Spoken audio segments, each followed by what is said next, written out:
Hello and welcome to Too Many Movies, the podcast where we discuss DVDs, Blu-rays, and even the occasional VHS tape. I'm your host, Hal, and with me here today, Nascarfreak. Introduce yourself.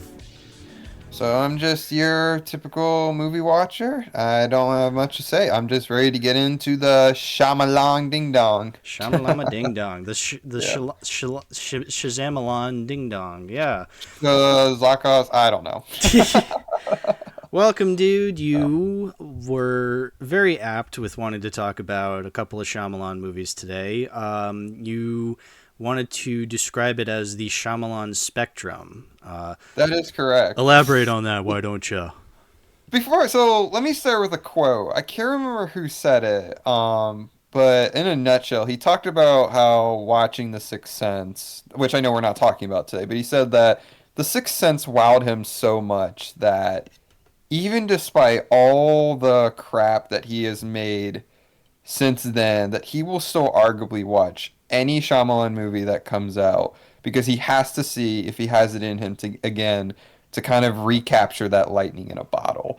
And that's kind of the crazy thing about Shyamalan himself is that he is one of the few directors that I think is fully capable of making a magnum opus and then yet making some of the worst things that film has to offer. And I really just cannot think of even bad or good directors that literally can swing for the fences and hit the home run, but then also just have an embarrassing strikeout. And there's just something kind of fascinating about that. Yeah. Shyamalan, for all his weaknesses, he's a director I've yet to have talked about on the podcast, and I'm glad this is our introduction, kind of the Too Many Movies introduction to this director.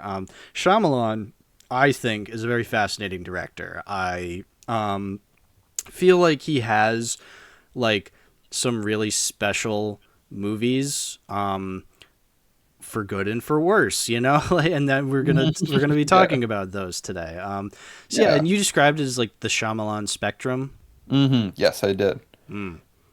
And the thing is and it's also funny if you look at Shyamalan's career trajectory based off the critical and audience reviews, is that, you know, you get The Sixth Sense and Unbreakable being at the top. And then from Signs all the way to After Earth, it's just this slow decline where everybody just grew more and more spiteful of him, and nobody thought he could do anything with movies anymore. And that, he peaked with 2 films. That was it. And then you just start seeing him. It's with The Visit. He just starts slowly going back up. And now it's kind of everywhere. I mean, Glass didn't get the best critical reviews. Old was kind of in the middle. But then Knock at the Cabin, where some of his best reviews in years. So it's so hard to predict the dude. And I think that's why I go to see his movies whenever, is just because I'll get something unpredictable. Yeah. I don't know if I'll get something good, but I can guarantee it's his vision and he's not going ahead and getting some studio vision. That's what I'll say. Yeah, no, I definitely agree. I think he's a very unique filmmaker. Every movie I see from him is definitely unique. That is the nicest thing I can say about them sometimes, but like I would rather he keep making these unique visions, and maybe possibly hilarity ensues because of them, you know, or maybe I get a genuinely good movie. Like there's no losing unless you're an Avatar: The Last Airbender fan, in which case you lost the hardest, but we all have our duds now and again. I don't know. I don't think I mean, I know we're not talking about it, but I feel like I did waste my time. Yeah. I lost just those hours watching Lady in the Water. The bad is pretty bad. I'm just going to say that. Like, I'm glad it exists just from it was his vision, but oh boy, I just do not think like he should ever have any ideas that lead to a film like that ever again. Yeah, exactly. So we'll talk more about that later. Yeah. So do you want to just jump right into Unbreakable? I can think of no better jumping off point. Yeah. Perfect. So today's first movie is Unbreakable, a movie that is considered one of his best, one of his earliest, from the year 2000. And I'm glad you wanted to talk about this because I happen to own it on a special edition DVD, a Vista series DVD from like the early 2000s. So yeah, what did you think of Unbreakable? If you follow my Letterboxd page, which I'll plug in later, it is, to me, I think it's one of the few lightnings in a bottle for not only Shyamalan's career, not only for superhero films, but just movies altogether. I would arguably say it is a film I easily can call a masterpiece. And I use that word very carefully because I think masterpiece and best film or perfect film kind of gets thrown out too much. Sure. Without kind of thinking about why did you call it that. Oh, yes. And yes. while no film is perfect, this film is, to me, almost borderline near perfection. Yeah. In No, its I can see that. yeah, in its presentation, in its concept, in its themes, because and what helps to I feel like make it more of a masterpiece is also the context for when it was released. If you don't mind me going into that real quick. But please, you're the guest. Yeah. So when Unbreakable came out, you have to keep in mind about the state of superhero films before then. I mean, DC was the only one that was making good stuff. They had a couple of good Batman films, a couple of good Superman films. Marvel had sold off all their properties to keep the company afloat. Every movie they had released was either considered a cult classic for all the wrong reasons. They just were not, superheroes were not in a good state cinema-wise coming into the 2000s. Yes, X-Men had just come out that year, in that summer, and was a smash hit. But still, one film doesn't really change everything. And then here comes Shyamalan off of one of the biggest hits, and he decides that for my next film, I want to tackle a superhero film. And it's just like, that's actually kind of bold for a career choice because, I mean, who cares about superhero films other than nerds? Comics are just for nerds. So why would you want to make not only a comic movie, but something that deconstructs the entire genre itself? Mm-hmm. You know, this was like something you would do once superheroes are kind of established within pop culture. You know? Yeah, definitely. So this just, and well, we'll get more into it, but I just feel even 23 years later, while Unbreakable might on the surface feel like it's stuck in a time capsule, I think it gets the core ideas of superheroism better than most Marvel and DC films. And they've made a lot of great stuff in the century, but Shyamalan in his own little sandbox in the corner was kind of going ahead and plugging at the true ideals of what makes a superhero film. Yeah. Yeah. I think that's a good way to start off. What did you think of it, though? This is definitely my favorite of Shyamalan's. I've seen, now to be fair, I've seen The Sixth Sense only once. Okay. I know people love to say that's like his best. I feel like that's one I definitely need to watch again. I've only seen it once, and unfortunately, I saw it having known the twist beforehand, so it made for an interesting watch, but I also don't feel like I got the intended reaction I probably was supposed to get while watching it. Which is, you know, I don't like to kind of devalue a movie just because I know its twist going in, because I knew the twist of stuff like Fight Club going in, and I still ended up liking that movie a lot. I knew the twist of, or at least like I knew the. Here's another example. I knew the twist of Planet of the Apes going in, but like I still loved Planet of the Apes. So it's just something that like I feel like I do need to revisit at some point in order to truly grasp my feelings on it. Whereas I've seen Unbreakable several times now, and I just love it every time I watch it. So like even if I grow to appreciate Sixth Sense, I think Unbreakable for me is like peak Shyamalan for me, no matter what. And like you were saying with like the whole superhero stuff, yeah, I definitely noticed while watching this time around that I'm so glad this came out when it did, because if it came out now, it would not have the same impact that it has when trying to deconstruct the superhero genre. Yeah, because most superhero stuff is all about now. I mean, it's either you've got your typical standard superhero fare, then you've got your kind of more violent, edgy superhero fare. But it just feels like any attempts of deconstructing are just kind of left in the dust because I feel like it's already been done. Yes. You know, per se. Well, that's the thing is like we're in an age where superhero movies are so freaking popular that like, you know, superhero deconstruction is a cliche at this point. Like Yes, like, pretty much. Essentially, like when I was watching this movie, I was like thinking to myself, wow, like this came out like a bunch of years before the MCU really took over everything. And I'm thinking of like what superhero deconstruction is now. And it's stuff like The Boys, which is fine, I guess. Like I like The Boys, but at the same time, whenever that show is trying to like deconstruct superhero movies, it's doing so in a way where like it's being so obvious about it. Like it's just like, oh haha, we're poking fun at the Snyder cut. Oh haha, we're poking fun at the MCU, and like they're actually blatantly they're being blatant about it, and it gets annoying. Whereas like with Unbreakable, its deconstructions are a lot more subtle and a lot more like broad. So like it's not so much, you know, deconstructing something specific, it's deconstructing an idea, and in doing so it's still able to have like an interesting story and interesting characters, and it's like just it's just smarter, you know, like it's smarter. No, yeah. See, that's the funny thing. I mean, I'll throw in an example that I actually did like. I mean, even the Deadpool movies are all about, you know, poking fun at the cliches, but then you go ahead in that same movie reinforce those cliches. Exactly. You know, I don't like satire that just pokes fun of it, but then does that same thing. I don't really think that's. I mean, it's not bad comedy. It's just kind of lazy. Oh yeah. You know, it's not smart. Yeah. I know people like that. They love that fourth wall breaking moments where they're kind of unaware of the joke. But if you're going to even call for a second deconstruction of something, then no, that's not in the slightest. It's, you know, it's like Ugly Sonic and Rescue Rangers. You can't make fun of me. I'm in on the joke. Oh, haha. Oh my gosh. Got me there, No. Rescue Rangers.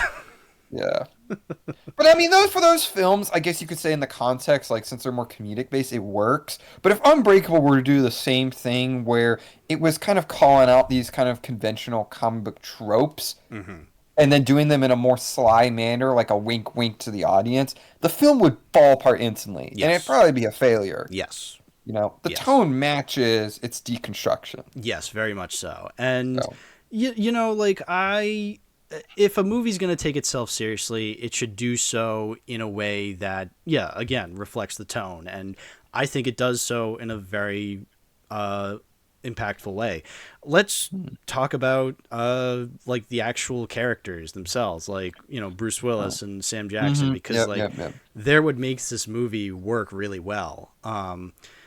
I like Bruce Willis in this movie. He is, you know, when I think of my favorite Bruce Willis performances, I think of like, you know, the somewhat silly John McClane in Die Hard, but then I also think of like this movie and 12 Monkeys, where like he's doing things, he's actually like giving a unique performance, and he's actually like doing something that isn't so like macho manish. Like, I mean, essentially this character is like this super strong character, like nothing can really kill him, like he never breaks his bones, you know, hence Unbreakable, but he's not like happy about that, you know. He seems kind of miserable throughout the entirety of the movie.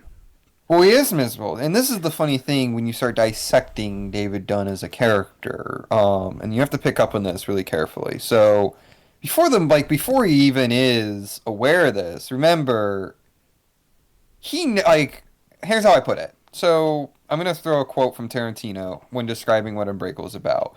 He described it as, what if Superman didn't know that he was Superman?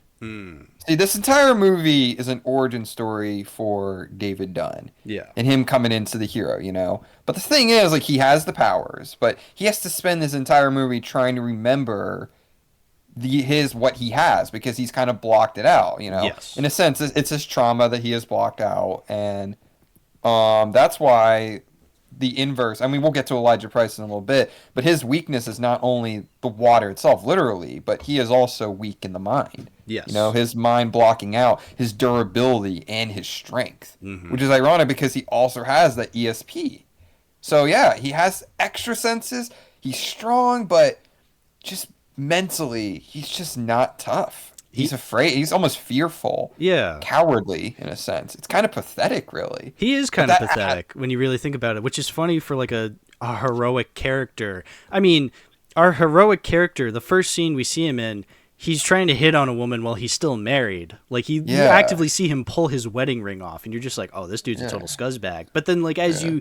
Like, that's our introduction to this heroic character, him taking off his wedding ring and hitting on a woman. It's like, oh, dear, that's awful. But, like, you still feel for him. Like, I feel bad for this guy. Like, you know, just, like, because the movie takes the time to, like, you know, flesh out this character. Yes, we start off with him being kind of a total asshole, but like then you start to develop him a lot more and you see the kind of person he is. And I'm glad the movie's not afraid to do that. Like, many movies are afraid to do that, but this one isn't.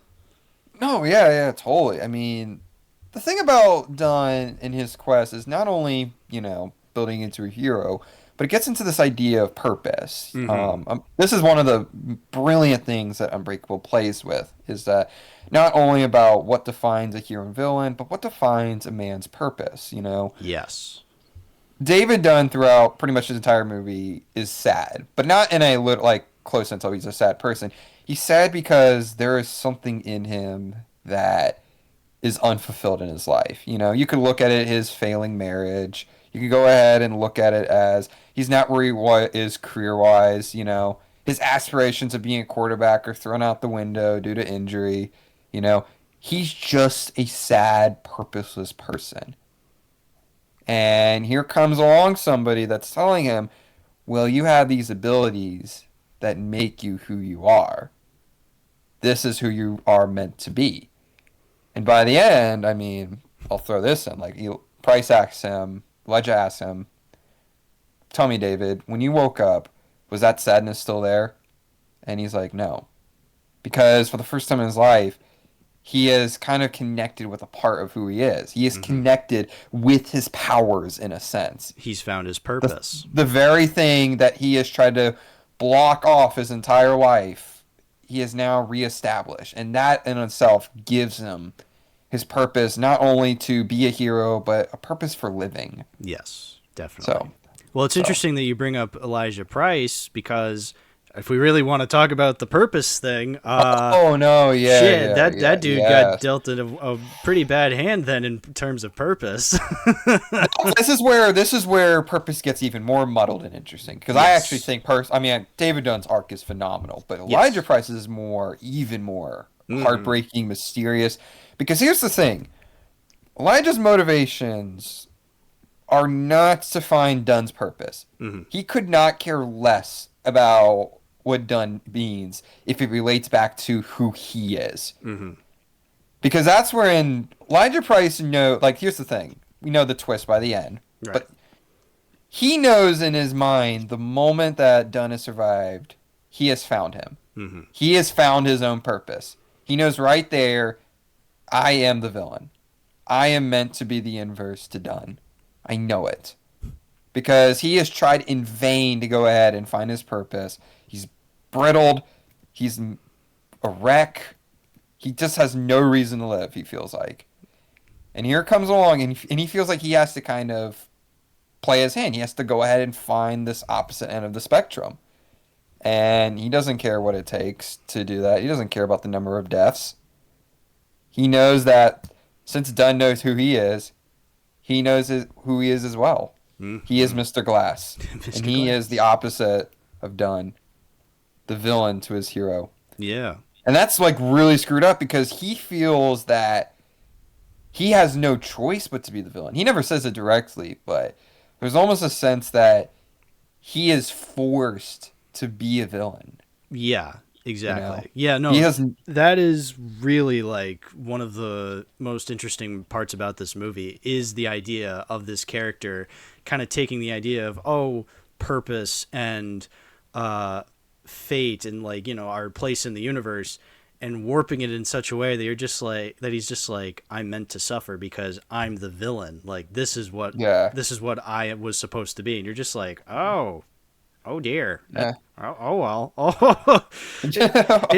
But here's the scary thing is, he might be right in that belief. I mean, Well, think about it. I think They are complete. This is what the film plays on, this idea of yes. purpose, is that this is actual fate, not just a belief, but this is like actually set in stone.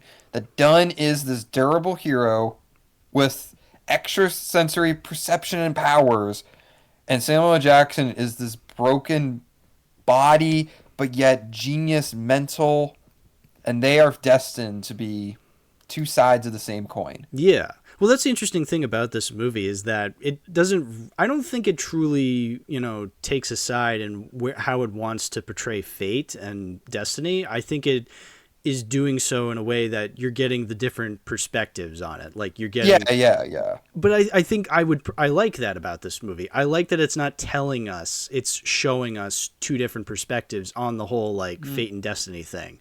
You get the people who get a good hand out of it. You get Elijah Price, who doesn't. That's what that's the fascinating thing about this movie. And I feel like you can only really do this kind of perspective. You can do these kinds of thematic perspectives on this in a movie like this, like in a drama written by a crazy guy like Shyamalan. I think that's why this movie works as well as it does. No, yeah, totally.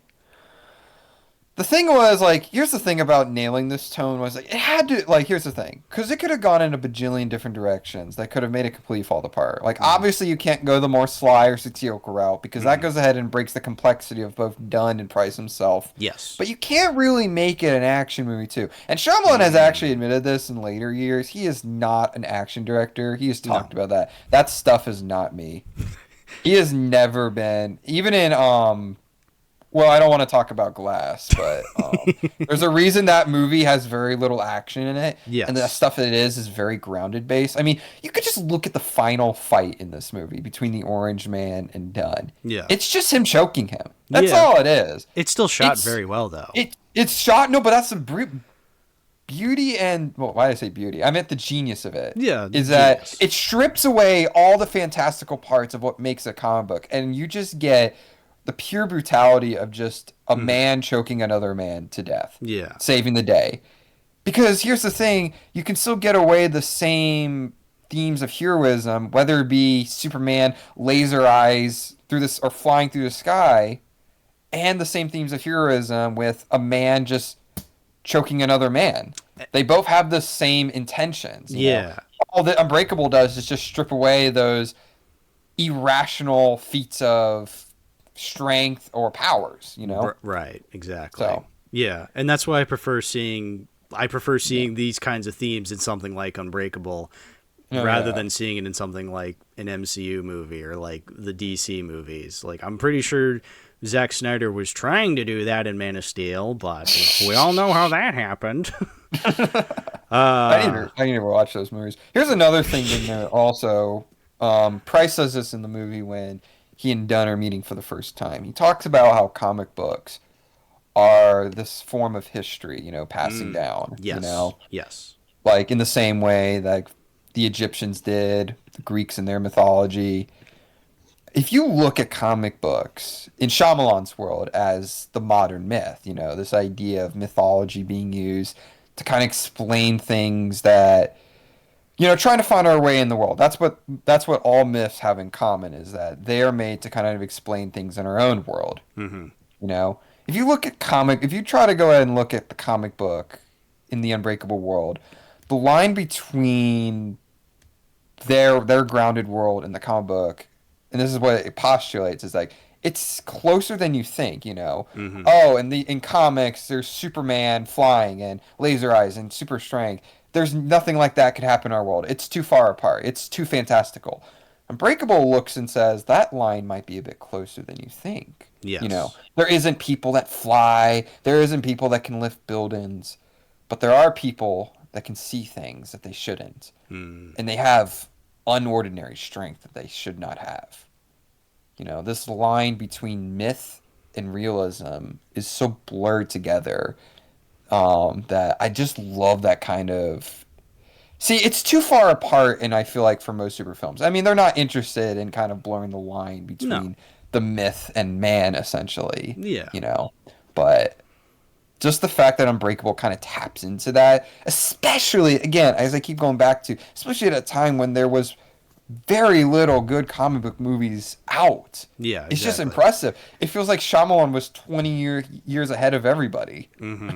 Yeah, no, like that's why I say it's good that it came out when it did, because it didn't have specific references to make. So it's like, oh, I actually like the movie didn't fall back on any references as like a crutch. It could just be like, oh, I need to actually be smart about what I'm actually talking about. And that's Yeah, why yeah. I'm glad that it came out when it did. So then it's able to, and it still rings true. Like the critiques and the themes it has like still ring true to this day. And I think that's what makes Yeah. it such a timeless movie in that case. Like, yeah, it came out in 2000 and you can definitely see that. It definitely feels like an early 2000s movie in that sense. But like, it still has that those timeless aspects to it that it can still be appreciated like 23 Yeah. years later. Yeah. And even as not a super film, I mean, this is a drama too. As a Right. drama, it's really good. I Oh mean, yeah. on the other side, this is a broken man trying to go ahead and win back his family. And even that stuff is done extremely well. I mean, I agree. there's a reason I think this is Bruce Willis's best performance.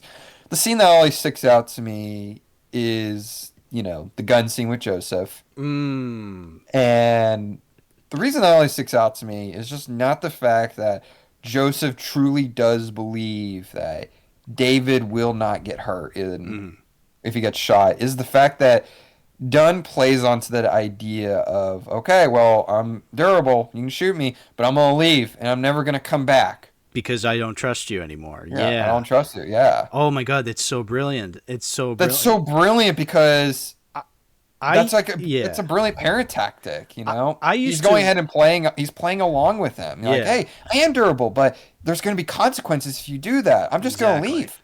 So put Yeah. the gun down. I used to really hate that scene because I'm just like, oh, you stupid kid. Like I used to hate the kid character, but like I've kind of grown to I've grown to appreciate that scene because it is necessary because well, this is what a kid would believe. Like he's just like, "Oh, you're strong." Like completely 100% believe this. Like you're a superhero in the real world. This is good. Like and so like and that scene while watching it this time, I'm just like, "Oh, he's so brilliant for the way that Yeah. he like kind of dies it down." It's just like, "Oh, fine, go ahead, shoot me, but I'm leaving." And that plays into the kid's emotions and nothing ends up happening. But like Yeah. but you know what?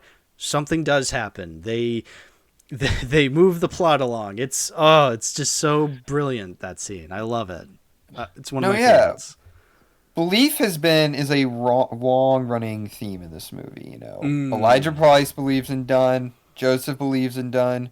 Yet David can't believe in himself. He right. cannot believe that he actually is destined to do this. He doesn't want to believe his own purpose, despite the fact his own sadness seems to imply that this purpose is what will unlock him to be truly satisfied in life. Oh yeah, You totally. know? Yeah. And then I Um, love the scene at the end where like, after he saved the family, sort of. I mean, the mom and the dad still ended up dying, but he still saved the children. Like he's no, still yeah, lauded yeah, as a hero, and he like pushes like the newspaper on the breakfast table, like next to the orange juice, and like Joseph looks at it, and then he looks up, and like uh, Bruce Willis just mouths, "You were right," and it's such a very yeah, quiet and tender moment. It's a great scene. Like it's just beautifully done. There's no over explaining. Like it's done mostly through visuals. I mean, again, the only dialogue is the mother talking, and then like uh, later on in the scene when Bruce Willis like mouths the words "You were right." Like he doesn't actually say it yeah, out loud. He mouths it. Like it's a very conscious choice to make it more about the visual storytelling of that scene. Like yeah, oh, totally. so good. And even when dialogue happens, I mean, most of the dialogue in this movie is quiet. And I Yeah. love that, because it reflects Dunn's own character. I mean, Hmm. Dunn is a quiet, reserved, I would even say introverted individual. Yes. And that kind of relates back into somebody that, I'm going to say it's kind of relates to his little patheticness a little bit. Yes. Just because for most of the movie, he can't really stand up for himself. Hmm. He doesn't want to believe that, oh, because I survived this train incident, this means I have to be this. No, I can't be this. There's just no way it can be that, Right. you know? Exactly. But the quietness at the same, like the quietness of his dialogue reflects some insecurity of, I could very well be this. Mm-hmm. I could very well be a superhero. He just, because the entire movie, he just slowly starts realizing, like, he looks for any way to get out of it. Well, I drowned in the pool when I was young, and I got pneumonia. So there you go. Oh, no, no, look at my football career was ruined because of a car accident. Well, no, you chose to forget that. You blocked that off, and you only left because you were trying to win the love of your life. Mm-hmm. Yeah. You will do everything you can to deprive you of your purpose, but through your voice and through your soul, it's killing you. Yeah. Yeah. So well done. So well done. That's so well done. I want to mention this. The top review for this on Letterboxd mentions it, and when I like read it, I was just like, and then as I was paying attention to the movie, I'm like, oh yes. So it's such a thematically rich movie that a lot of the scenes of Bruce Willis are like unbroken one take shots of just like the camera moving and like not cutting at all. Like, oh yeah, that's a good point. There are some scenes where like, they have to like edit between different shots, but like a lot of it is just unbroken. Like, the first scene when he's on the train, like there's only like 2 cuts maybe, and it's to see like the little girl like looking back at him from behind the chair or like from in front of him, and like, but like most of that scene is just the camera moving between like the different angles of like the train seats in front of them as they're like having a conversation. It's such a good use of like one take. No, if you're going to do one take, you got to get creative with stylizing takes, or at the very least, kind of hiding the fact that it's multiple takes. Yeah, exactly, exactly, and that's what this movie does. Like, there's a point to like the fact that like the camera kind of moves in certain ways, and again, it's unbroken shots because it's unbreakable. Hey, look at that. That is pretty good. Yeah, like I'm looking at different reviews here, really quick. Yeah, sure. Oh, here's a good way to sum it up. The stories we tell ourselves so that reality might make sense.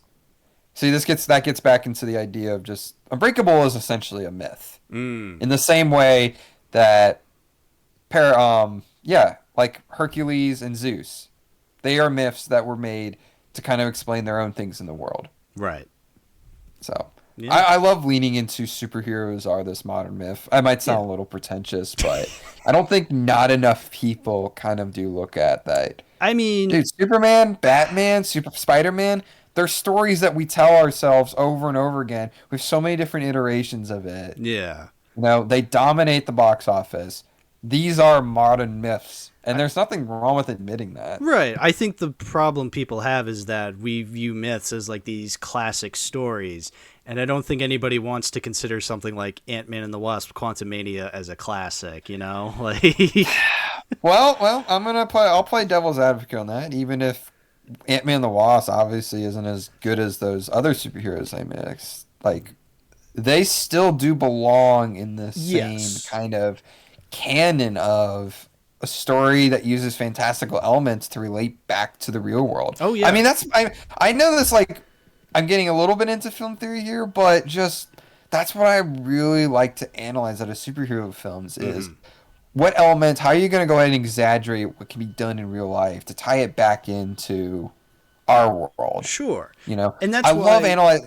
That's why I would never say like, oh, I hate all superhero films, because that is not true. Like, I love movies like The Dark Knight and Into the Spider-Verse, and like, like actual comic book movies that actually take advantage of what they are.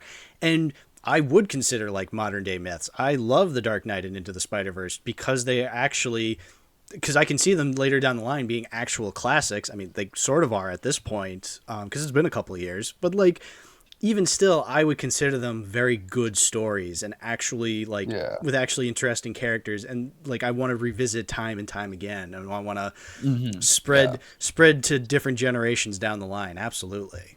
You want to hear a little fun fact about this? Like, little kind of like something that shouldn't make sense, but I don't know why. So, the actress that plays Elijah Price's mother? Charlene Woodward. Charlene Woodward. Yeah. She's 5 years younger than Samuel Jackson. That's just like, I mean, it works for Unbreakable because they look like, okay, they, Yeah. got enough makeup to make Samuel Jackson look younger. But it looks so off-putting in Glass. Like, in Glass, it looks like he's this 75-year-old decrepit man, and that she's like his wife or something. Not the fact that they're mother and son. Yeah, I mean, I know. Glass is one I haven't seen in years. I would have liked to have talked about Glass and Split with Unbreakable. I'm glad we chose the movies that we did for this episode. Yeah. But like, Because, you know what? Later down the line, I'll probably revisit Unbreakable when talking about Glass and Split. But Glass is one I definitely need to revisit because I remember watching it and just being like, oh, this is lame. well, here's the thing. So I think the Eastward 177 trilogy, and that's the unofficial name for it, is my favorite trilogy. But the reason I didn't want to talk about it is you can look at Unbreakable on its own. If you bring Split and Glass into the equation, you have to look at the whole thing as a trilogy. Yeah. Because a lot of stuff in Glass ties back into the subtleness of Unbreakable that a lot of people I don't think picked up on. It's stuff that you definitely wouldn't pick up on the first watch, which I'm not going ahead and dismissing actual criticisms of that movie, but I think there is a lot of misunderstanding when it comes to what Glass was trying to say and how it kind of worked into the entire Unbreakable universe. Yeah, it has been a while since I've seen it, so I won't go too much into detail. No, yeah, because I don't really even remember a lot of my problems with it. So yeah, different discussion. Yeah. Anything else that you think stood out in this movie? Any particular scenes? Wow, there's so much, but like trying to think of like actual specifics. Well, I'll tell you this. Let's just discuss briefly just how powerful the ending is. Yes. I think this is one of the best twists. Now, I will admit, I think Shyamalan hides the twist very well. Because it does, like Shyamalan's first twist with Sixth Sense. If you go back and revisit the movie knowing the twist, the entire movie changes. And that's what any effective twist should do. You should essentially have a twist that makes the movie an entirely different one when you go on a rewatch. Yeah. Or can work on its own if you just choose to watch it one time. And it should also make sense. Yeah. And I go back to the quote I had mentioned earlier where Elijah asks Dunn, do you still feel the sadness? And he says no. And the reason he immediately goes to, I think this is the part where we shake hands, is because, okay, he knows and believes he is a superhero. So it's time to tell him who I am. Right. It is time to tell him my purpose. Yeah. I love the effect of that, of him just being like, well, I guess this is the time where we shake hands. It's like, oh, what a great way of introducing this aspect of the movie. Oh, yeah. Because, again, his motivations throughout have never been... David Dunn is a pawn for him. Because he wants to find out who he is. His purpose is tied to Dunn, but his motivations are directly towards how he can get something out of this, which is what he is meant to do in life. And that is to be the adversary, the mastermind against Dunn, the overseer. And just... when you see Dunn just distraught at the fact that he is the reason, like, all this stuff happened. The train accident, the plane, the hotel burning, all of it. He can't believe it because Elijah is why he knows who he is. This is somebody who has unlocked his own superhero self within him. And you just realize all along that he just wanted to unlock it because he just wanted to unlock himself. Yeah. He says so quietly, you killed all those people. Yeah.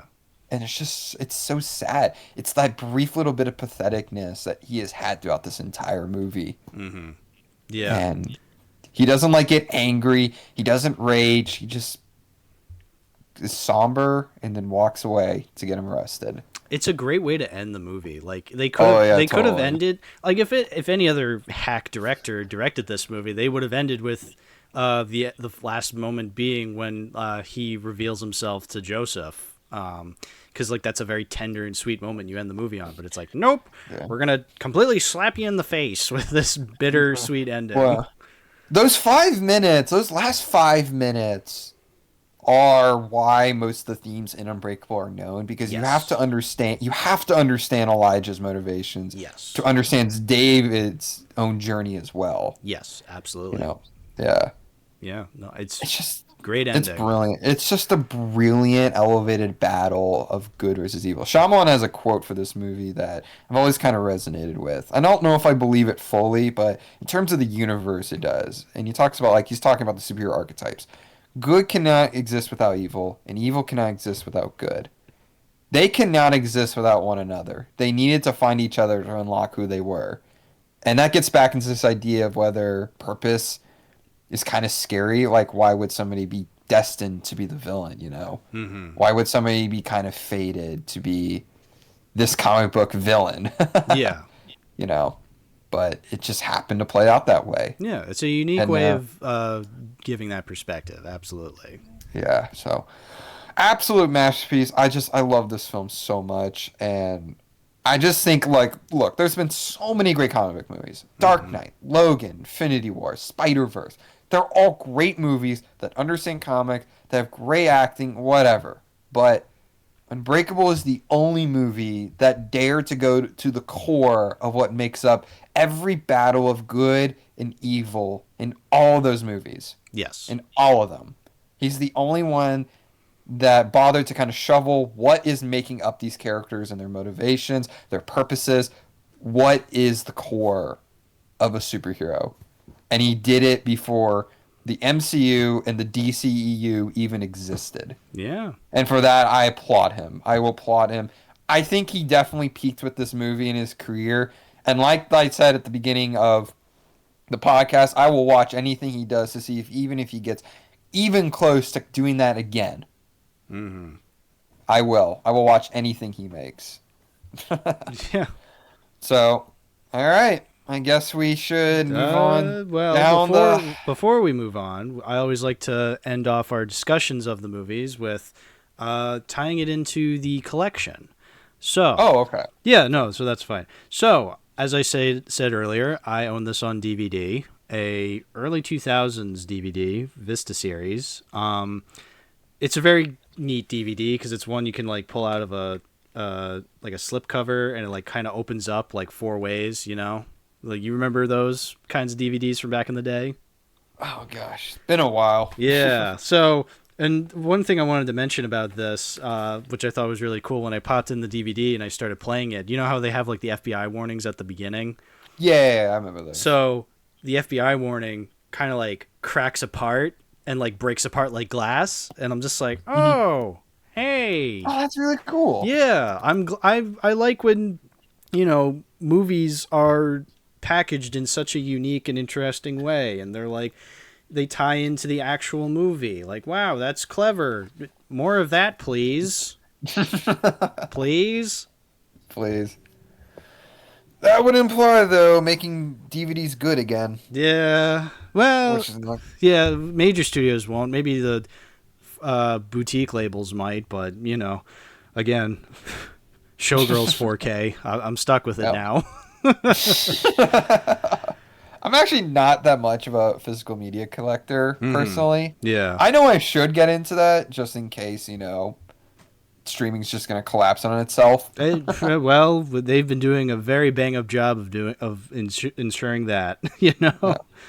Yeah. Yeah. So, but that anyway, sounds good. I'm going to have to pick that up then. Yeah, I totally recommend it. I know this movie does have a 4K release, but honestly, I think this is a very fascinating DVD that I'd love to keep it. So it's staying in the collection, Unbreakable. Perfect. Someday, if I ever replace it with that supposed 4K that exists, I'll definitely add that too. Just regardless, Unbreakable has a place in the collection for sure. Perfect. So yeah, let's move on to the next movie now. Signs. So the Crop Circle movie. Yeah, the Crop Circle Aliens movie. It was the Water All Along movie. The aliens are not contacting us. The animals are leaving.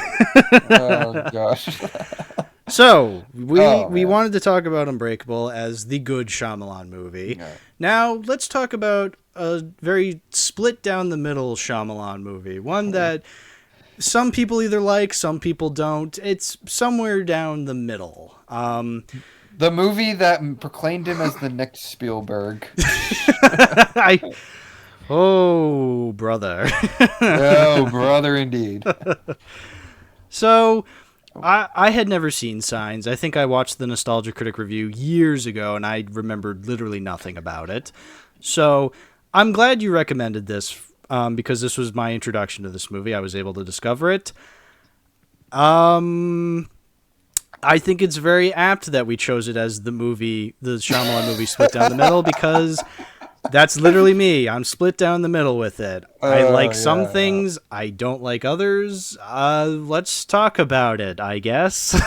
So I need to tell you right now, when I picked this movie for you, I was more on the, I mean, it's still kind of down the middle, but I'm on the more, it is good side. Mm-hmm. Like the flaws are, oh boy. But I think I appreciate the good and what this film had to offer, because mainly of its themes, but there are certainly some very questionable choices in this movie that, look, I'm not saying like he doesn't have merit for some of this stuff, but I don't know. I mean, we'll have to get right into it. So I agree. Let's just start with the context for this movie. Sure. First. I mean, it's Shyamalan's third movie, 2002. I mean, he's on a hot streak. You got 2 straight movies doing pretty well.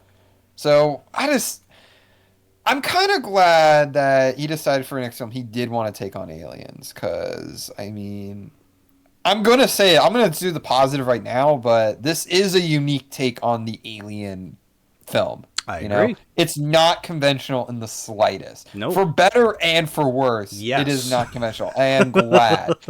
Like I said before, like there's so many different directions this could have taken, but doesn't. I mean, I mentioned that Shyamalan is not an action director, so he doesn't want to focus on alien invading, like, and all the destruction that could come with that. Right. He kind of wants to focus on the kind of intricacies of a small family that are kind of dealing with the reaction towards that. And that's a great perspective. Let's go along with that, And you want to go ahead and tie it back to fate. Okay.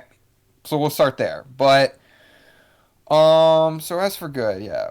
I got to say it. I do think, I mean, we can talk about Mel Gibson as a person. This is a good performance out of him. It was very different from what he was doing before and after that. Sure. You don't see too many Gibson performances where he's kind of playing somebody more vulnerable and broken, you know? Definitely. He's always had to be the action star, the leader, like his few comedic performances, whatever. He just doesn't play guys that are kind of broken when inward, right. If you get my drift. I mean, especially a character who's, like, questioning their faith. Mel Gibson as a person, I have never doubted the guy is a very faithful person, considering the movies he's made, but, like, I think he still does a great job at portraying this person that's, like, questioning their faith, questioning, like, a lot of things. And I think especially, like, angling that through, like, an alien movie is, like, a very good way of portraying that. I love the ideas that this movie has, whether it's through, like, portraying how we would react to an alien invasion, how we react to questioning one's faith, one's beliefs, like, the idea, again, bringing back the idea of, like, our purpose in life, our fate, like something that Unbreakable tackles. I think this movie has a lot of interesting ideas with that. Yeah. The thing about those ideas are, I question, like, and I go back and forth where, do I like this movie more because those ideas are there, or do I like it because I feel like the ideas are kind of fleshed on? Because I kind of go back and forth on whether or not they really do utilize these ideas to its full potential, Because the ideas of faith aren't really introduced until about the last third of this movie. They mention it briefly in the beginning, talking about how his faith is kind of gone due to his dead wife. And, talking to people of the town like, hey, please don't call me father. I don't want anything to do with it. And then it kind of just largely plays as this, like, kind of uncomfortable sci-fi film in a sense, as they just start seeing all these strange occurrences and strange people. Yes. That commander. Strange the army recruiter. That's one of my favorite characters in this movie. Dude, the army recruiter. I like the theory that he is an alien. Because he is clearly, out of every character in this movie, he doesn't act like a human the slightest. Why weren't you getting your toes licked by beautiful women? It's like, what? It's like, what does that add to the rest of the movie? Yeah. And like, why is your mouth like slightly open, like Nostalgic Critic said? What, you sucking your mom's teeth? Yeah. Like, I don't get the decision for Shyamalan to make these people not act like people. See, you know? that's the thing is like, this is a great Mel Gibson performance, whereas literally everybody else in the movie is giving such a weird performance. You're just like, yeah, what kind of kid talks like Rory Culkin's character in this? Like, what? Yeah. He's like, especially that one scene where he's just like, we got to show this videotape to your children. You're just like, what? Like, I know. I just don't. Is it a? I'm assuming, and this is just me assuming. Is it like assuming like, you know, the fact he talks like that is because he lost his mother at such a young age, that he's growing up too quickly? If that's the case, it's still not done well in a good way. Like, it's just done so very awkwardly. Like, that's the best way to describe this movie in terms of performances outside of Mel Gibson.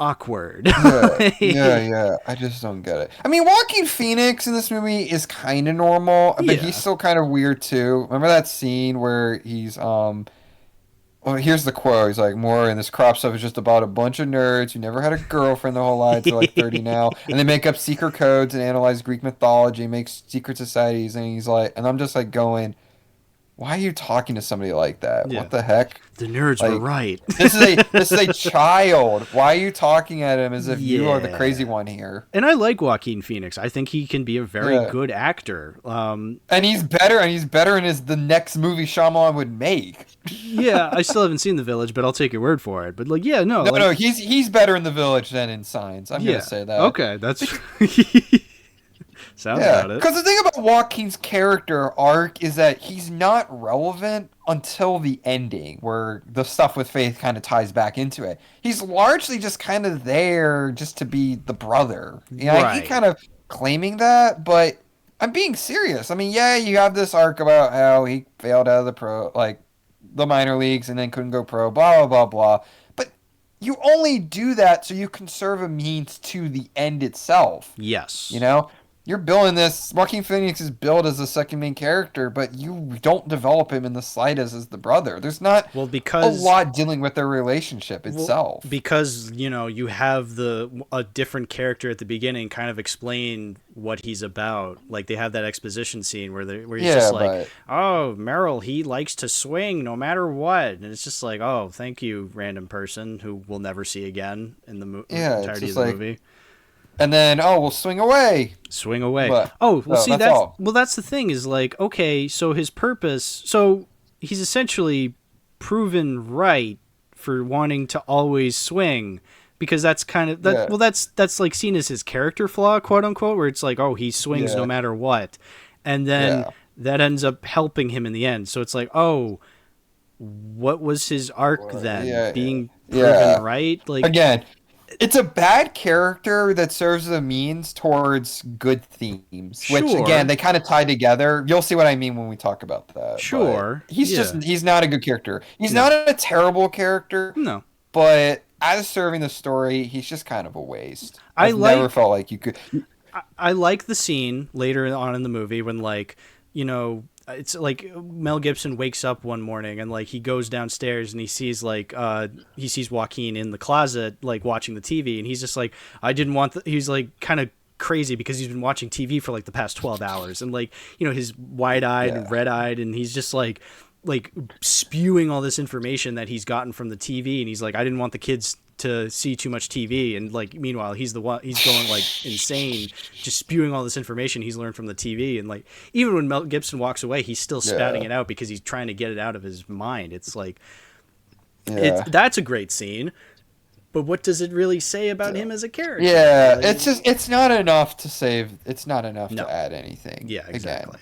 It's not, repeating again, not a terrible character. Just like the worst thing a movie I feel can do with characters is not create a bad character, but create a purposeless character. And there's a difference too. Sure. Let's say one where here's an interesting kind of thing to hypothesize. What if the movie, and I'm not saying this is like this would make a better movie or a worse movie, but just imagine. What if the movie had been about Joaquin Phoenix only?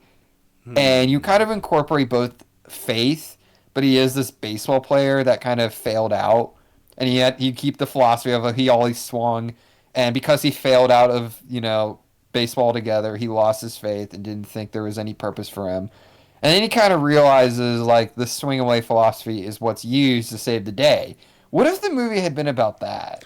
Like, you just remove Mel Gibson's character altogether. I don't know. I'm just kind of spitballing here. I know, but I'm trying to think of that. Like, not to, piggyback off a review that's already said this, but when watching the Nostalgia Critic review, he makes a very good point in saying, like, what's changed by the end? Like, essentially, things are exactly the same, minus the dead wife. Like, but I think that is kind of what this movie. I don't know. Like, I feel like, and essentially, like we were saying, Meryl's arc is that he's proven right. And I don't think that's necessarily an interesting arc to have, that a character is proven right, like proven that their one character flaw is like what saves the day, like yeah, pretty much. That's such a weird arc to have. No, I'm not trying to say it would be a good movie. I'm just trying to say, like, how can you justify his already really paper thin arc? Yes. Yeah, no, I agree. Because there is no justification of it altogether. Right. So, I mean, what? Like, there's just no way. It's other way. You have to cut it out entirely if you want a better movie. Right. I think so. Or maybe you go ahead and incorporate somehow Gibson's character with this swing away. I just don't know. I just cannot justify Joaquin Phoenix in this other thing, too, is like, what is the significance of including the dead wife saying swing away? Well, I can defend that. That's where I want to start getting to the good of this movie. Sure. Go ahead. I can defend it. I can actually defend it. No, look, I watched Nostalgia Critic's review before this. I mean, I've already seen the movie, but I watched the review just to get a little idea. I mean, he hates this movie completely. Sure. He despised it, and I don't blame him. But I didn't like his critique of the dead wife, because this gets into what I think is good about Signs. Now, whether or not that good part is fleshed out enough is what I go back and forth on. But the way this movie chooses to approach faith, and again, a lot of this becomes of the last act itself, where you start getting the clarity on it, is that Signs is all about a movie where anything happens for a reason. Mm-hmm. Even if it's something super small. Whether it be Shyamalan Ding Dong killing the dead wife, which I don't get why he does. I don't know why he has to incorporate himself like that. It's a very weird director cameo for sure, where he's just like, yeah, I'm playing the guy that killed the main character's wife, essentially. You're just like, oh. Yeah. I mean, I suppose there's worse characters he could play. Like, I guess I'd prefer him to be in that. That's such an interesting character to play, as opposed to like the director inserting himself as like this super awesome, cool character that, never does anything wrong, or like, if you're going to include yourself, like, it's a unique decision for sure. Well, yeah. But whether or not, I'm going to say it, Lady in the Water is his worst cameo, because it's literally the one where he self-inserts himself as this misunderstood author. But yeah, back to it, yeah. So yeah, Shyamalan kills the dead wife. Yeah. So, and that in turn leads to the final words that she says, which are aloof to him. Swing away. What does that mean? It can mean anything, and he comes to realize that swing away is how you're going to defeat the final alien. And again, I'm not saying Shyamalan showed this carefully. I think it would take multiple watches to kind of fully understand it, but the point being that swing away has meaning because everything in the universe, like, this is what Shyamalan believes, like, everything in the universe has a purpose. Sure. His wife dying had a purpose. The son having asthma had a purpose, because it ends up saying him. The aliens being, being allergic to water had a purpose, and everything that kind of plays out. Now, it's not necessarily calling for Christian faith. It's just calling on this idea that you can go ahead and believe that everything is a coincidence in the universe, or you can go ahead and believe that everything is destined or does have meaning. Mm-hmm. Because if you do believe that one thing has meaning, then you have to go ahead and consider the thought that everything has meaning then. Because you can't have it both ways. You can't go ahead and have the wife dying not mean anything, and then the son living from the toxic attack because of his asthma means something. Right. They both have to mean something, or they're just both coincidences that allowed the family to be alive. Why am I stumbling here? No, I think that's exactly what he was going for. I mean, No, yeah, everything has purpose. Like, yeah, the fact that he has asthma, so then his lungs close up and he can't be poisoned, like that's a purpose. It's like, and I'm fine with that, but also I think, and this is my perspective on the whole movie, I think it's a little tone deaf.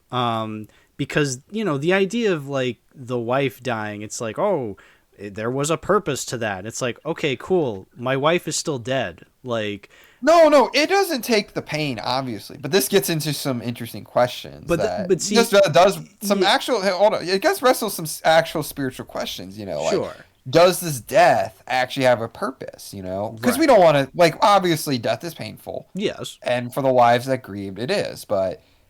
could it have a purpose towards later on? And in this movie, Shyamalan asks it might. Yeah. I don't think he does it fully well, but he does ask a legitimate question. I just don't see asked in very few movies. Very few movies don't want to approach this subject. Mm-hmm. Even movies that directly deal with faith don't want to ask a question like this. Right, because it's very uncomfortable. The fact that Signs did, I have to applaud. Sure.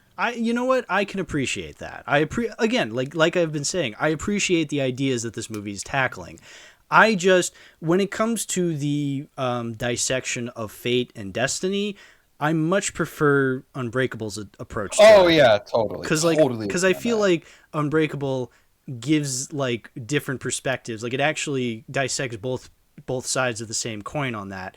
Whereas like Signs is more so like, don't worry, everything will work out because it was all for the greater good. Like there was always a point to all of this, and you're just like, okay. I know. It like you've been saying, it's whether or not it actually, you know, it's whether or not it actually executes these ideas that's the problem with the movie. Yeah.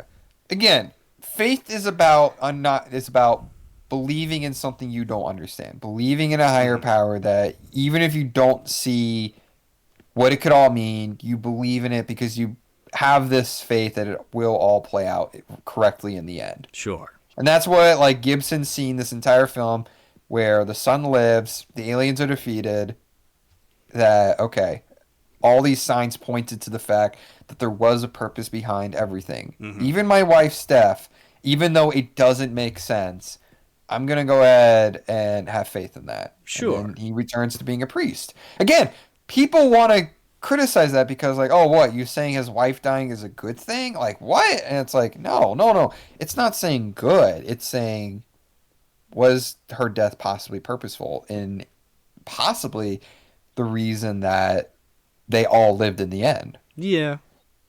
I can see it. Here's another thing to also add to the context of it being more faith-based. If you look at the aliens being demons, thus the water stuff, it adds to more the spiritual elements of the movie. Sure. I can see that. Because that's a theory, is that they weren't actually aliens, they're actually demons, and the water, you know, representing purity is why it weakens them. Yeah, I can kind of see that. My only other thing too is that just, again, the whole tone deafness. I mean, this is just me and my sixth sense of humor. I just think there's something really funny about Shyamalan's character. The character who killed a person is just like, it's like it was meant to be, and I'm just like, oh, you do not say that in front of Mel Gibson's character. No, it's tone deaf for sure. It's tone deaf for sure. I wish Shyamalan had kind of realized, dude, you realize what you're saying? You wrote the line and said it. Yeah. You had a chance to look back on, dude, this is pretty tone deaf. This will make my character seem likable. Well, I don't know if he's unlikable. I mean, he's barely in the movie. Right, I mean, he's clearly guilt-ridden, too, with what he's done. Yeah. I mean, he could just look at him wanting to, like, justify, like, not justify, but just, like, him compensating for like what has happened. Like, oh, it meant something. It had to have meant something. Mm-hmm. And then the twist being that, oh, it did mean something. It allowed the aliens to be defeated. Yeah. Or I guess, again, I'm not saying Shyamalan did these ideas particularly well. You are right. Unbreakable deals with purpose and destiny far better than this movie. But since Signs actually addressed this idea of like the line between, because when people think of purpose, they want to think of the bigger stuff having purpose. This film like argues that even the little things have purpose. Having asthma, swinging a baseball bat. Like I think Joaquin Phoenix talked, like he said, it didn't feel right not to swing. Right. Like these little things have just as much purpose as one's own big destiny. Right. Again, you don't have many people discussing that altogether. And again, he only plays with these ideas in one act of the movie, which is the end. Mm-hmm. I wish he had dwelled more into it for the others. Absolutely. So maybe when I think about it, maybe I like the ending more rather than the whole movie. It's still down the middle, but if I want to say that it's a great ending with a mid-movie, maybe I'll rephrase it like that then. Sure, I can see that. I mean, again, it's all in the execution is my main issue with the movie, because you have like great ideas. You have that dinner scene. The dinner scene. Which I feel like I would love if it was built up a little better. Like it just kind of comes out of nowhere when you get to that dinner scene where he's just like, we're going to eat our food and we're going to enjoy everything. And like the little girl's crying and Rory Culkin's just like, I hate you. And you're just like, like, hello, Whiplash here. Like, can we like build up to this first? Cause I feel like we missed a scene when like yes, we've had like the characters have their little squabbles beforehand, but like, I don't know. Like, it feels like it comes out of nowhere in that one scene. And what sucks is because Gibson gives a really, really good performance in that one scene where he's like eating the mashed potatoes and he starts crying. It's like, oh, it's brilliant acting, and it's wasted on such a awkward buildup. And it's just awkward. Yeah. It is. It's funny. I've always felt like this is a socially awkward movie. Yeah, that's a good way. This kind of is. I mean, other than Mel Gibson, all the characters behave like somebody that they just have this tough time talking to people. Yeah. So I guess this should be the most instantly relatable movie out of his entire catalog. Oh my gosh. In a sense. I don't have much else to say on this. I mean, it's certainly an enigma. That's what I miss. I mean, Shyamalan's already an enigmatic director, but this is enigmatic. And I know. My gosh. Shyamalan is messing with my head right now. Yeah, he is. He's been known to do that. So yeah. This one's certainly interesting. Yeah. In every capacity. In many ways, I think if the ideas that I loved were fleshed out more, it could have probably been on the same level as Unbreakable. Because I think those ideas that trickle out by the end are the ideas that I mean, I love to dive into because they kind of relate back to some of my own philosophy in life too. So I'm kind of drawn to that, and thus I'll give kind of excuse to more of the flaws in this movie.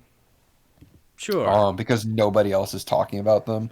Yeah, so, I guess the only other thing I want to talk about with this movie is the actual aliens themselves. Yeah, we didn't even talk about the aliens. Well, I mean, we can kind of end our discussion on this, before we get into like discussing whether we want to keep it in our collection. But the aliens themselves, so I was talking to Silver about this in my server, how like, because they were kind of defending the choice of the aliens actually being affected by the water, because it's like, oh, well, we don't really have the aliens themselves don't really have any reason. Like they were never really given a reason as to why they should be affected by water. Like, and in which case I can kind of see that, but at the same time, the idea of like water straight up killing them is just such a weird thing to put in your movie,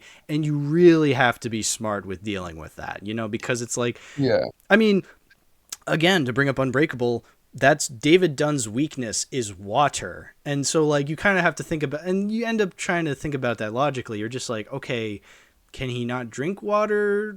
How does he go? How is he like indestructible if he's 70% his weakness. Like, but like, I feel like that movie kind of deals with it because it doesn't say straight up like, oh, water, kills him. It's just like, oh, he's weakened by it, in which case you can kind of buy it.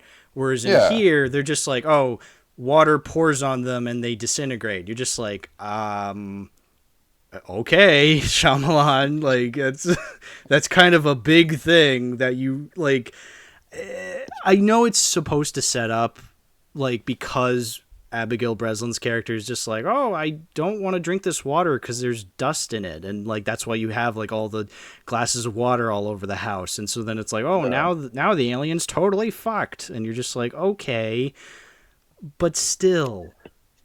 Water, like it's, and I understand you said earlier like, oh, if we take into account the theory that they're demons, that kind of ties into it, the idea of water being pure, but I don't know, and the other thing I was trying to think of is like, okay, maybe the point of the aliens is that they're these bumbling morons and like they didn't take into account that water would affect them and that this is like a very botched invasion on their part, in which case, okay, but again, this is such a difficult thing to take seriously that you have to be really on your A game to make people take this seriously. Yeah. And unfortunately, I don't think Shyamalan does that particularly well, to the point that I can't take it seriously. Like seeing the fucking glass of water pour on the first person point of view and like the music is swelling and you're just like, come on, really? it's a little ridiculous, I will admit. So I get your point, obviously. If you don't kind of see those more kind of faith-based aspects kind of woven into it, you're just going to see it as, oh, aliens are allergic to water. Why would they invade a planet that's mostly water? That's mostly water. I get that. But I think because the reason that I'm drawn to the movie is because of those more spiritual elements, so I'm kind of willing to go along with this, like, because I actually do believe the theory. I do subscribe to the idea that they're not aliens but demons. Sure. And that water being purity does kind of burn them. Okay, so we're playing along with this idea in the context of the movie that there is a higher power. Again, we're not talking about different religions. We're talking about a movie where there is a higher power. Sure. Just that there is something that is guiding all these characters and all these little things. And that, okay, aliens are the demons. And when I kind of look at it through that framework, I'm kind of fine with it personally. Again, I'm not saying it's fleshed out well. I mean, the aliens are barely in the movie as it is, right. Which and that's signs fine. I get. But I guess if you wanted the idea to work more, you would have either had to show the aliens, like, starting at the beginning, I guess, or kind of establish. I mean, think about it like this. What if the aliens were established through that weakness kind of early on? They were weakened by water. I kind of wonder how that would change the movie throughout. I mean, and because like my thing is that like, well, yeah, Earth is 70% water. There's also water vapor in the air, so they wouldn't even make it like when they got out of their spaceships. So like, it's these logical things that like, I'm okay with the movie being more about the faith stuff and like maybe the logic isn't as super aware. Like I'm fine with that, but like I don't know, when I think of a movie, like the things I want out of a movie are I want these very good themes like delved into and like we're actually learning something here, but I also want a good story and consistency in that movie, like that. Like, it's not consistent. No, it's not at all. But and that's my biggest issue. It's like, okay, yeah, I can take away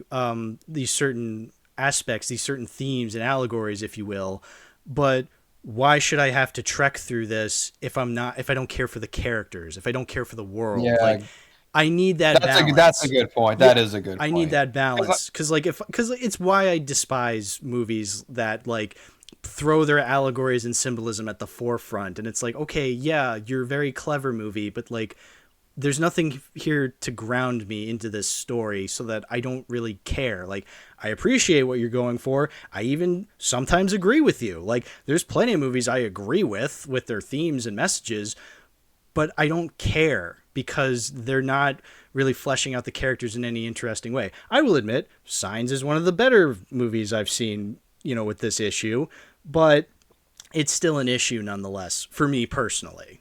Yeah. That's totally fair, man. I mean, you can see in my voice. It is kind of hard to kind of justify the themes because they're not that present in the movie. Mm-hmm. They're just kind of barely, they're not even on the surface. They're kind of in this like small corner of the movie that I saw, but I don't know if a lot of other people did. Yeah. But they're easily, like, it's kind of weird. I'm essentially saying a corner of the movie is the best part. And that's why I like it enough to where I won't call it bad. But if like you remove those themes, it's just kind of a weirdly paced, awkwardly acted, and kind of sloppily directed sci-fi horror film. Yeah, exactly. And I'm just gonna say that those themes are tie everything together because I can help justify those flaws slightly. But I will admit, just like the more I think about it, maybe not as much as I wanted to believe. So I don't know. I think it's gonna be one of those films like that's gonna change throughout because I think about this stuff a lot. As I said. Some of the stuff the film is dealing with are my own personal philosophy. So those stuff I think about constantly. So maybe depending how I kind of go through life, maybe that the movie's opinion I'm going to change along with it. Sure. So yeah. It's not a bad movie. It's not the worst movie I've ever seen. It's just messy. Messy. Yeah. Messy, but some really powerful ideas behind it. Sure. Yeah. So, is there anything else you wanted to talk about it before we? I think it's pretty good. So go ahead. Okay, so I don't own it on any Blu-ray or DVD or whatever. I assume you don't. Do you at all?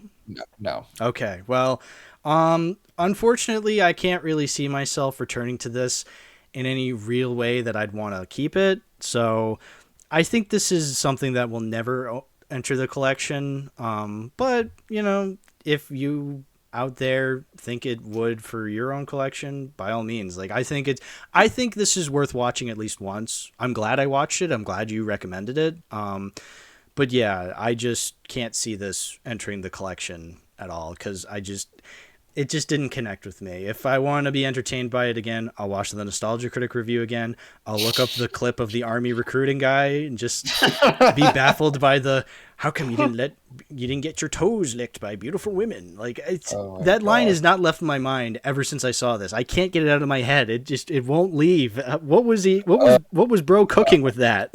I don't know in the slightest, but Bro is on something. Yeah, exactly. All right, yeah. So, oh boy, oh gosh. Oh. You know what time it is? This one's gonna be hard. So we talked about a good Shyamalan movie. We talked about a down the middle Shyamalan movie.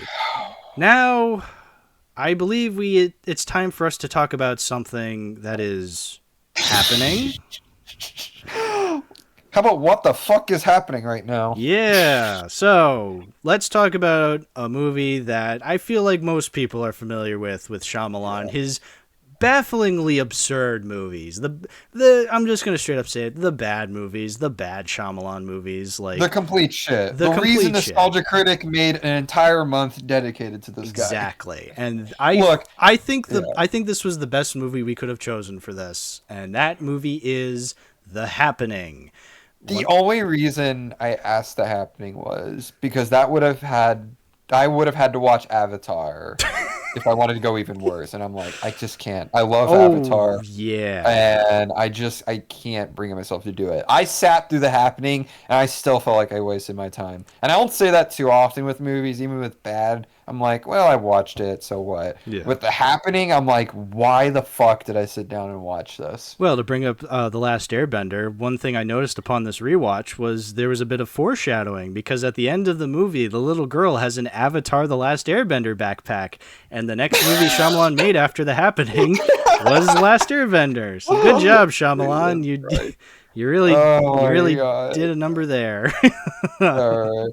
I guess I'll start with the context like the other two. Sure. So this was after Lady in the Water. Nobody would finance this movie, so like he had to go ahead. He was just kept taking notes with it, and then Fox, for whatever reason, decided, you know what, this is gonna be great. This is gonna be great. This plant horror movie is absolute gold. We're gonna give you $60 million to produce this.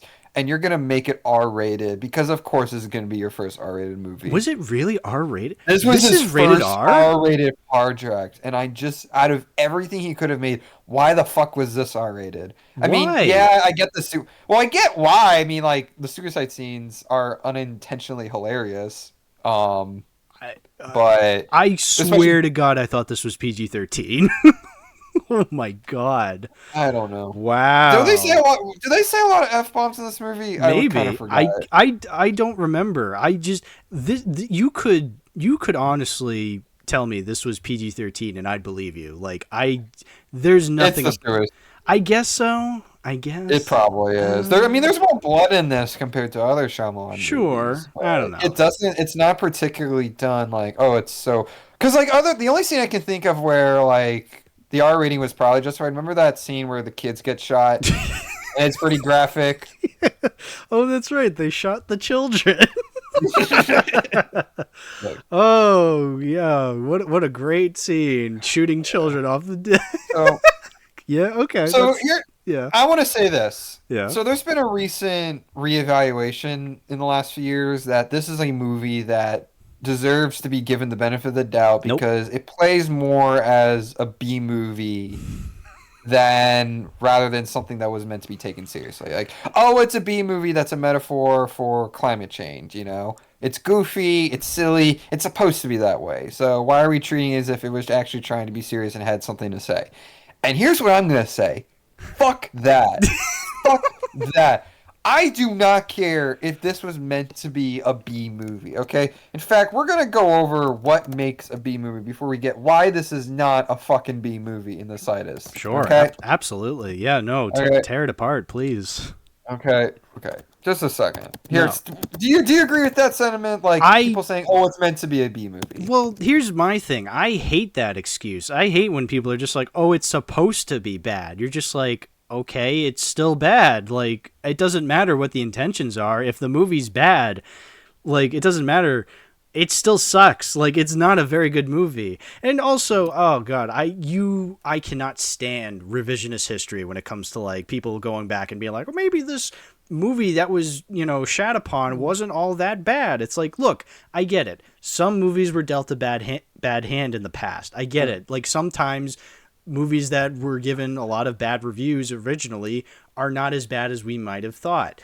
But that doesn't mean every movie is like that. Sometimes the critics were right. That's not a hard thing to understand. Well, I'm going to read you a review from the AV Club. I'm just stealing this from the Wikipedia. Okay, so this is from the AV Club. Patterned on the B movies of the early atomic age, the best of which could be sophisticated in everything except premise and acting, the movie swaps out radiation for climate change, but otherwise keeps to the template, complete with an ending in which a man in a suit explains everything that happened, but not really.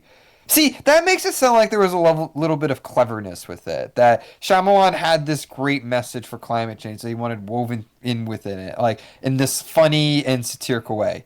But here's the thing. You already know the twist within the first 15 minutes.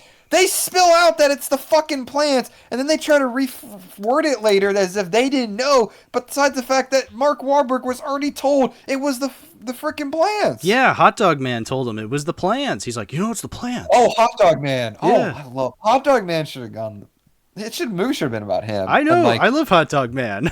Think about this. What if the movie had just been that it's a dude who loves hot dogs, and he finds that hot dogs are coming to life, and anybody who eats a hot dog commits suicide. And he loves hot dogs, so he wrestles the entire movie whether or not he has to eat another hot dog, or he just has to switch to like a burger or something. And like you need to play like super serious drama, and it's like the hot dog's just right there. Yeah. And then it's like, oh, hot dog, and you just put like the serious music, like dark filter. It would be like, and it'd be like a suicide scene, like in some uber pretentious drama, except it's a fucking hot dog right in front of him, and he's like put the hot dog about in his mouth, and he's like, no, I can't eat this hot dog. You like hot dogs, don't you? That would be a much better movie than what we got. Now, unfortunately, we wouldn't get the brilliance of what? No. So, dude, give or take, I'd have to really think about this. But... Yeah. Here's another review from the Hollywood Reporter. Please. So, lacks the cinematic intrigue and nail-biting tension, and that the central menace does not pan out as any kind of Friday... Wait. I think this one's more negative. Oh, okay. Still, it's essentially arguing that... Well, wait. I read a negative review by accident. Of course, that's correct. But that's the point. Is like, okay... Like, the previous review was just like, oh, it's meant to be schlocky and bad. And it's just like, okay... It's still schlocky and bad. Like, you can't, you cannot, like we said before with, like, the ugly Sonic and Rescue Rangers, like, oh, you can't hurt my feelings if I'm in on the joke. It's like, no, it doesn't matter if you're in on the joke. You're still a joke, you piece of shit. Like, it doesn't matter. Also, what is up with the food references in this movie? What is that trying to add? Like, cheese and crackers. Dogs, cheese and crackers, lemon drink. I don't get any of this tying back into its own theme. The lady straight up says, food. The lady straight up says, "Oh, why are you eyeing my lemon drink?" It's like, just say lemonade. Like, what are you talking about lemon drink? Like, it's just so awkward. I just don't get it because like I keep trying to think, okay, you have all these references to food. What do you want to do with that? Nothing. But you don't do anything. You're just there, and it just makes your movie look like a piece of turd than it already is. Now listen. It makes you look worse. You like hot dogs, right? Oh, God. Oh, God. And just the title of the movie, you can already tell what it's going to be like. Like, The Happening. What a hilarious... It's such a shitty title, man. It's such a hilariously vague title. I love saying it. I'm just like, oh, what's happening? Like, his original title was actually kind of better. The spec script was titled The Green Effect, which makes fucking sense to some degree. It's not like a great title, but it actually has something to do with plants. The Happening could literally mean anything. It could be about the happening of hot dogs that become sentient and make people commit suicide if they eat them. Honestly, any movie could be called The Happening. Like, yeah, it's such a vague title. This movie made $163 million at the box office. This means that it made a profit. Not a big one, but it still made a profit. People sat down, despite all these reviews coming out, and still said it was worth their time and money. And it's a 90-minute movie. It's one of his shorter films. Yeah. And it's still more waste of time than a 3-hour movie that's probably just mid. Yeah, I mean, here's the thing: is like that's the thing about this movie is that it is so stupid. Like everything about it does not work. We were saying like the awkward acting in Signs was awkward. It's even more awkward because there is not a single good performance in this movie. Like, there really is not. The children are bad. Zooey Deschanel looks like she's on cocaine. Yeah. Mark Wahlberg looks like this is the first time he's been in front of a camera. Yeah. That old lady looks like they just dragged somebody out of a mental institute. Leave now. I forgot her name, by the way. I don't remember these characters. Old lady. I'm just calling them by their actors. Old biddy. Yeah. Also, why kill John Leguizamo? Like, why build him up that, take care of my child, and then just kill him halfway through? Why'd they kill Luigi Mario? I mean, come on. Why couldn't he have just watched his, like, the buddies he was with die, and he lives? I don't know. That just feels like it would have been a better scene rather than him just like, oh, look, this piece of glass. I wonder what happens if it touches my skin. Yeah. I mean, just the idea of, like, the plants make you kill yourself. Like, it's so funny. It's so goofy. But here's the thing. It's like you have to wonder. I mean, we can go back to like people think, oh, it is this B movie. Here's another good review, by the way. Just about every aspect of The Happening is a defiance of expectation. It uses the tropes of classic disaster/survival B movies, but inverts them. The pacing of the film, for example, moves in reverse. It starts off quite fraught and slows down further and further as it goes on. By the time it reaches the climax, or its anti-climax, it's become almost motionless, with fewer words, longer takes, and extended periods of stillness and silence. A vastness you can almost feel. See, again, this sounds like he knew what he was doing, but he doesn't. No. I don't think... Look, even Shyamalan tried to defend this. Like in 2019, he was like, I think it's a consistent kind of farce humor, like the Blob, the campy. No, No. you just made a shitty movie. Yeah, no. And I don't care if you did make the Blob. You certainly didn't portray it as The a Blob. satirical B movie. No. You did not do anything to hint that you were playing this for laughs. Yeah, no. If you had, you would have leaned more into the absurdity. Like, if you want to make the plants not only kill people, but they come to life too, then you really needed to lean onto that. Well, you did enough to convince people that this was meant to be taken seriously.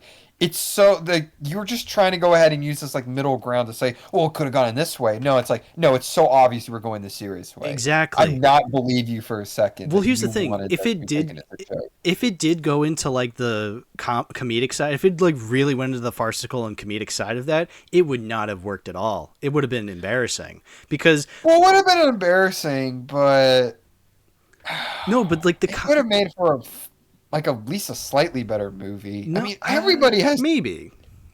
I don't know. Yeah. I don't know. Shyamalan does not strike me as a comedic director. Yeah, but he I don't. Okay, here's another thing. This was back in 2008. He said he felt like they were making an excellent B movie.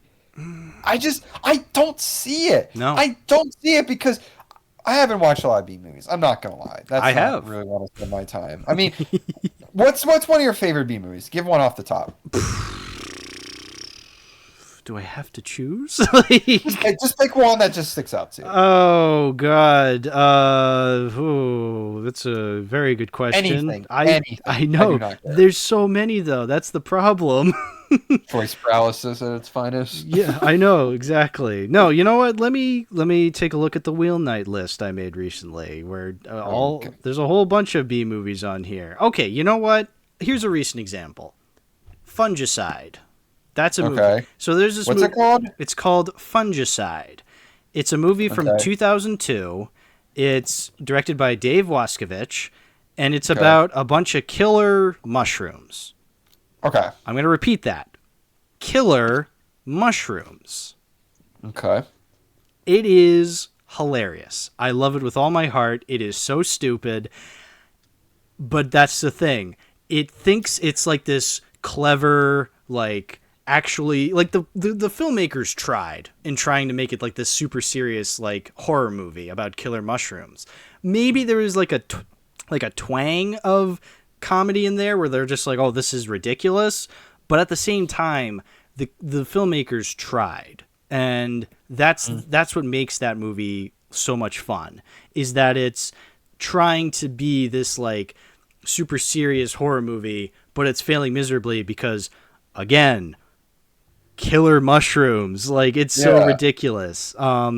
Yeah, and then there's like, you think of like the bad B movies of the 50s and stuff like that, the martial arts movies of the 70s and 80s. Just like, there's a whole bunch of here's my advice. Watch any number of episodes of Mystery Science Theater 3000, because I know, like, I'm part of a minority of people that would just actively actually watch those movies, whereas like I feel like normal people would just watch an episode of Mystery Science Theater. Where like, you're experiencing this terrible movie, but you need Joel and the bots to like make these riffs in order for you to get some sort of comedy out of them. Like, yeah, like, but that's the thing, is like, at the end of the day, they're terrible movies. So even if The Happening is trying to be this terrible schlocky movie, guess what?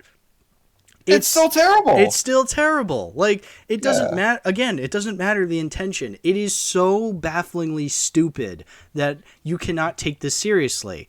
But again, I don't, and that's what I love about this movie. But here's the thing about The Happening. Here's what I think they could have done. Mm-hmm. If you play on the idea of the plants, okay? Sure. You have a good starting point if you want to make a B movie. Plants that commit suicide. Okay. Let's lean into that, okay? Mm-hmm. Why not play then where Mark Wahlberg and Zooey Deschanel can actually act in the movie? Right. And they're reacting to it as seriously as an alien invasion or a plague, okay? Mm-hmm. Why not make them act give them the performance of their lives to kind of do the juxtaposition of the unseriousness of killer plants, right? Mm-hmm. That's the thing it would work. Is like, if you want a B movie, you have to have your characters react as if what they are seeing is just as serious as our everyday world. Right. But the thing is, they're just as laughably stupid as its own concept. Mm-hmm. You know, because the acting is like, the concept I think is bad because the acting and performances are just so bad along with it that there's just nothing to kind of balance it out. Yeah. No, I agree. Yeah. Like, when you really get down to it, a lot of horror movies like are kind of ridiculous when you get down to it. But if the performances are done beautifully, you can take it seriously. I take movies like The Shining and Alien a lot more seriously because, well, one, the acting is really good, the directing is like they're good movies. Like I can take them seriously, but I can also like find things to appreciate. But like if you really think about it, like Alien, for example, like you see that puppet, it's a little goofy, but you still... It works because the reactions to it are so genuine and fearful. Exactly. Yeah. So then you can make the You can make the most ridiculous thing good if your actors buy into it. What they're seeing is just as real. On this. Seriously, it all comes down to the performance and the direction, and Shyamalan failed in that regard. And that's why Mark Wahlberg got out-acted by a plant. I know. I said earlier, I said I didn't believe Shyamalan, but part of me is like, okay, maybe he did want to make a B movie, but the problem is then I just don't think he wanted to admit it that he just shit the bed when it came to his direction. Yeah. He completely did forget how to direct there, I feel briefly. Yeah. I'm going to say it again. I'm not mad about the concept. I mean, the concept's still bad, but I'm just mad at how you just see so bad scene after bad scene, and it just doesn't get any better. From beginning to end, it just stays the same. I just don't know what's going through Shyamalan's head where he's just telling Mark Wahlberg, all right, Mark Wahlberg, for every scene you need, I need you to go ahead and act as if you are the new kid in school, okay? And you're stumbling through your words, okay? But you can't go ahead throughout this entire movie and learn to be accepted into the community. You have to act like an outcast throughout the entire thing, okay? It's my particular vision, okay? Also, I'm making an Avatar movie after this. Yeah. What? So, no. I just don't know. Did you guys hear That's about not the honeybees? worst. The toxins? Toxins? I don't even want to dwell on this movie too much. I mean, Shyamalan, he's pretty much said, "Hey, I screwed up with Avatar. I did." But he's tried to defend this movie. He really has. And I wish he would just admit, hey, I made a stinker with this. Yeah. I was trying to make this. I didn't get it around to what I was hoping the audience would see, and that's my fault. I'm sorry. He did it with Avatar. He did it with After Earth. But he's like, I think it's Sparks humor. It's like The Blob. And there you go. That's my excuse. Yeah. No. I mean, he says he knows. He says, I think I was inconsistent. Which you are right, especially in the acting. But Mark Wahlberg, he was like, nope. It was a really bad movie. Fuck it. It is what it is. You can't blame me for not wanting to try to play a science teacher. Yeah, exactly. Oh, gosh. Oh, God. But I don't want to... It's so funny. I'll just say this. I watched it in VC on one of my patented movie nights. It was a blast. I loved hearing friend of the pod, Aunt Frenzy / Anthony. I've been on his podcast. He was the Morgan Freeman voice at the beginning of the Morbius episode. He was just like watching the whole thing. He's like, what the fuck is happening? And I'm like, it's happening. And he's just like, he said it. Hearing him go insane watching this movie was the funniest thing in the world. It's such a fun movie to riff on, to make fun of. I will admit, it's not the perfect movie to riff on. I think there are funnier movies to watch. But honestly, I had a better time like watching this movie again. Like, it is something that you should not watch by yourself. It is a movie you watch with people, because I watched it once by myself and I did get enough entertainment out of it, but watching it with people is truly something special. I don't even want to watch that in a group. I don't think it's a fun bad. I think it's like, it infuriates me just how poor it is. Like, at least because here's the thing, like Shyamalan's obviously trying for this movie, but he swings, like, it's such a major miss that I feel like it ironically circles around to just being cringe to watch rather than, swinging. oh, this is hilarious, you know? Yeah. I don't know why. I mean, I think there's movies that are slightly better but still worse that I think are fun bad. Mm-hmm. And man, yeah, The Happening is memed as hell, but just I cannot watch it without being just dumbfounded in its stupidity. That I don't really laugh at it. I'm just kind of just shocked. I'm stillless. Just Yeah. like, why is this a thing? I cannot believe this fucking happened. Yeah, And yes, there are definitely better like watch party movies. Like I would say something like C.I. Ape and Faust, Love of the Damned. Like those are peak like watch party movies. Like they're movies that like are awful, but you just can't help but love every second of them. I mean, me personally, I love every second of them. Everybody I've shown Faust hates it, but at the same time, like just getting the reactions from people is a far more entertaining. I agree. But like, yeah, I think there are better bad movies, but I still think there's some entertainment value from watching The Happening in a group that I've experienced. Probably. Yeah. Yeah. Maybe if I did find a group to watch it with, I would. But just there's other movies I'd pick first. Sure. No, honestly, I agree. there's probably other Shyamalan movies I'd pick over The Happening. Mm-hmm. I mean, if I want to suffer through After Earth one day, I'd probably go through with a group. Yeah. No, I definitely agree. There's other movies out there, but from what I want out of a so bad it's good movie, I feel like The Happening meets all that criteria, and it's just entertaining. Fair, yeah. So, is there anything last minute you want to say about The Happening? No, fuck The Happening. Okay. That's all. I also don't own this movie on anything, but honestly... Oh, what a big shocker. Yeah, what a big shocker. I know. But you know what? If I were to... I don't think I'd go out of my way to get it on Blu-ray, but if I were to, like, find it one day at, like, a very reasonable price, I wouldn't mind adding it to the collection to like just show people, to just be like, you know what, you need to see how bad this is. I feel like you would do that, Mm-hmm. so I think I'm gonna find out like, oh, I ended up getting The Happening on DVD one day. Yeah, exactly. So I don't have it at the moment. I'm not going to go out of my way to go get it. There's far more important movies to get to add to the collection, but I would not be opposed to it someday being amongst the greats, like Morbius and the Star Wars Holiday Special, the other movies that make up my collection. Well, at least those two go better with booze. So. Oh yeah, I've had watch parties with the Star Wars Holiday Special and Morbius, and those have been very legendary. I'm probably gonna do that this year. I'm probably gonna watch the holiday special because I actually have not watched the holiday special like beginning to end. I've seen clips of it, but I'm going to sit down with some peppermint drink and just watch it fully. Please do, and then I'm listen. going to get a group. I'm going to do this. Yeah, watching with a group, watch it, and then listen to episode 29 of the podcast because that's we did that episode. Oh, God. Anyway, whew, yeah. So that's the Shyamalan Spectrum. Quite the trip. Yeah, we started off with a very interesting analysis on one of his good movies. Talked about Signs, the good and the bad, and then The Happening happened.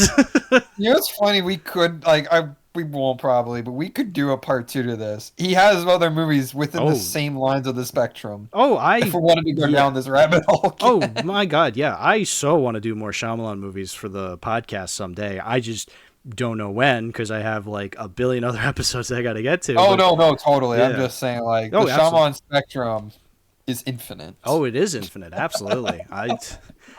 I've seen plenty. So, anyway, Nascarfreak. Honestly, it's that time of the episode.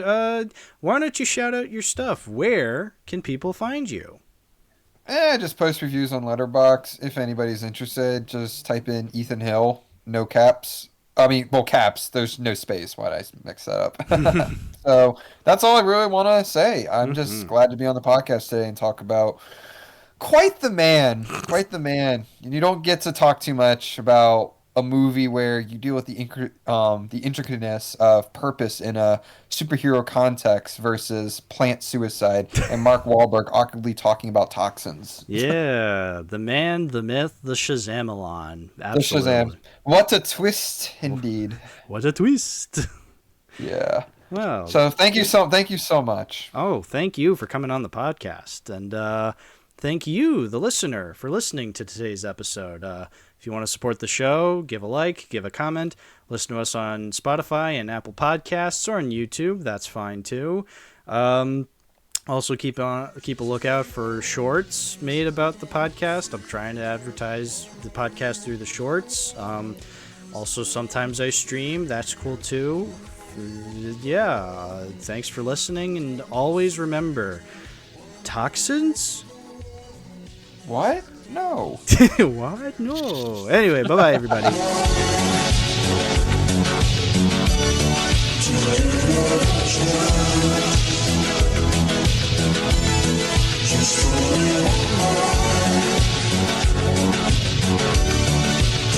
Just